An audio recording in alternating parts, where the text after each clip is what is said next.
everyone, thanks for joining. Today I'm talking about changing up your laundry room. Yes, I want it to be clean and beautiful, but specifically I want it to be functional for this family. For example, the four of us, myself, Gary, and our two kids, when we get home, we park in through the garage and then we go through the door in the laundry room to come into the house. So here we take our shoes off, our jackets off, we throw our book bags here, and really, before I did this room was a mess. So I was trying to figure out how to really make it organized, but still fit this family's needs.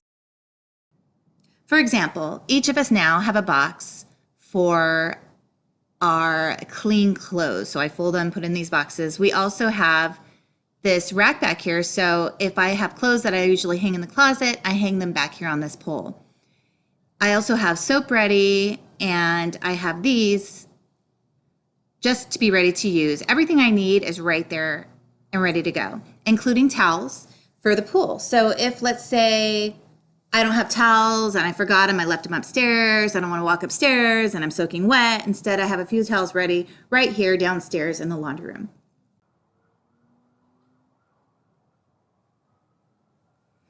You know, every time someone leaves change in their pockets, so I gathered up that change before I put them in the wash and I just put it in this jar.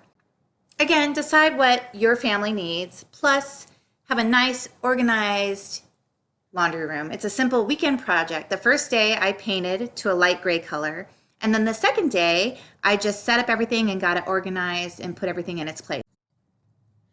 So I'm going to show you the before and after pictures and a short video just to see the difference.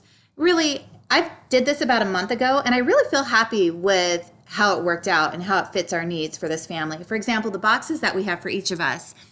Now the kids have realized, oh, I've got this box. So if I don't want to forget something for school tomorrow, they put it in their box and it's there for them ready. And when we're in a rush heading out the door, they know that, oh, I'm not going to forget this. I have it in my box ready to go. So that's just a added bonus that I didn't even realize the kids would enjoy. So just to emphasize again, you'll see the pictures, what they look like before. Here are a few tips, some ideas of what you would like to do in your laundry room just to make it actually more functional, because I think that's the point. So again, thanks so much for joining, and I will see you next time. Bye.